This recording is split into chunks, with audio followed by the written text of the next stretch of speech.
নমস্কার বন্ধুরা, আজ আমার রান্নাঘরে আমি তোমাদের সাথে শেয়ার করব খাস্তা মচমচে আটার তৈরি বিস্কিটের রেসিপি। তো এই বিস্কিটটা এতটাই ক্রিস্পি হয় আর এতটা টেস্টি হয়, আর এটা কিন্তু আমি তেলে ভেজে বানিয়েছি। আজকের এই বিস্কিটের রেসিপি তোমাদের জন্য। রেসিপি ভালো লাগলে দয়া করে চ্যানেলটাকে সাবস্ক্রাইব করে একটু সাপোর্ট করবে। সবার প্রথমে একটা বাটির মধ্যে আমি নিয়ে নিলাম 1 কাপ পরিমাণ আটা। আটার মধ্যে দিয়ে দিয়েছি 2 টেবিল চামচ পরিমাণ সুজি, দিয়ে দিলাম সামান্য 1 চুটকি মতো লবণ, আর দিয়ে দিচ্ছি ওই টেবিল চামচের আবারও 3 টেবিল চামচ পরিমাণ বড় দানার চিনি। চিনিটা কিন্তু অবশ্যই বড় দানার দিয়ে দেবে। তো চিনিটা দিয়ে দিলাম। এবার আমি শুকনো উপকরণগুলো হাত দিয়ে একটু ভালোভাবে মিশিয়ে নেব। ও আর একটা কথা বলি, যদি আমার আজকের এই রেসিপি দেখে তোমাদের ভালো লেগে থাকে, তাহলে যে সমস্ত বন্ধুরা আমাকে সাপোর্ট করছো, আমার চ্যানেলটাকে সাবস্ক্রাইব করছো, তাদের অসংখ্য ধন্যবাদ। আর যারা আমার চ্যানেলে নতুন আছো তাদেরকে রিকোয়েস্ট হলো দয়া করে চ্যানেলটাকে একটু সাবস্ক্রাইব করে আমাকে একটু সাপোর্ট করে দেবে বন্ধুরা। তো দেখো, আমি সমস্ত উপকরণ শুকনো অবস্থায় মাখিয়ে নেওয়ার পর এবার এর মধ্যে দিয়ে দিলাম প্রথমে 1 টেবিল চামচের মতো ঘি দিয়ে দিয়েছি। ঘিটা 1 টেবিল চামচ দেওয়ার পর মনে হচ্ছিল যে আটাটা একদম এখনও শুকনো শুকনো রয়েছে, সেই জন্য আরও হাফ টেবিল চামচের মতো ঘি আমি দিয়ে দিলাম, কারণ এই আটাটা কিন্তু একটু ভেজা ভেজা টাইপের হবে। তো দেখো, আটাটা এবার ভেজা ভেজা মতো যখনই হয়ে গেছে, মোট মেজারমেন্টটা ঠিকঠাক রাখলে তোমরা কিন্তু অনায়াসে কিন্তু বিস্কিটটা বানিয়ে ফেলতে পারবে। এবার এর মধ্যে দিয়ে দিলাম কিছুটা চীনাবাদাম আর দিয়ে দিয়েছি কিছুটা আমন্ড বাদাম কুচানো।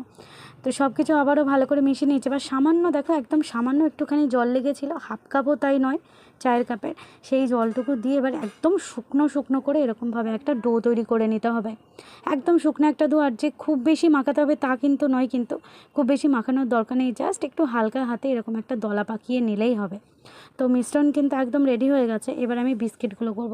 তো অল্প অল্প করে দেখো এরকম গোল গোল করে আটা হাত দিয়ে নিয়ে একটু চ্যাপটা করে নিয়েছি। তারপরে দেখো এর একটা প্লেটের মধ্যে এরকম বাদাম দিয়েছি।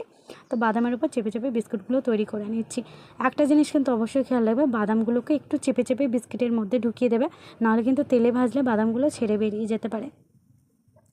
তো এবার দেখো, প্যানের মধ্যে তেল দিয়ে দিয়েছি, আর তেলটা কিন্তু এখনও গরম হয়নি, হালকা একদম গরম হয়েছে। এবার আমি বিস্কিটগুলোকে এক এক করে দিয়ে দিচ্ছি। আর এই রেসিপিও কিন্তু অবশ্যই করে কিন্তু একদম লো ফ্লেমে করতে হবে, কারণ আঁচ যদি হাই করে দাও তাহলে কিন্তু বিস্কিটে কালার চলে আসবে আর একদম খেতে ভালো হবে না, নরম থেকে যাবে। তো তার জন্য কিন্তু একদম আঁচটাকে লোতে করে দিতে হবে। দেখো, আমি একদম আঁচটা লোতে করে দিয়েছি। দিয়ে এটাকে এবার আমি ভেজে নেব যতক্ষণ সময় লাগবে। খুব বেশি সময় লাগেনি, প্রায় 5-7 মিনিট মতো সময় লেগেছিলো, তাতে কিন্তু বিস্কিটগুলো হয়ে গিয়েছিল। তো আমি একটু ভিডিওটা স্লো হয়ে যাচ্ছে বলে আমি একটু স্পিডটা বাড়িয়ে দিলাম। তো একদম লো ফ্লেমে কিন্তু আমি এই বিস্কিটগুলো ভেজে নিয়েছিলাম। যখন দেখবে একটা সাইড একদম হালকা কালার হয়ে যাবে, তখন কিন্তু উল্টে দেবে, দিয়ে হালকা হাতে এরকম আস্তে আস্তে করে উল্টে দেবে, দিয়ে উল্টে পাল্টে সুন্দর করে বিস্কিটগুলোকে ভেজে নেবে। তো চলো, আমি এগুলোকে ভেজে একটু রেডি করে নিচ্ছি।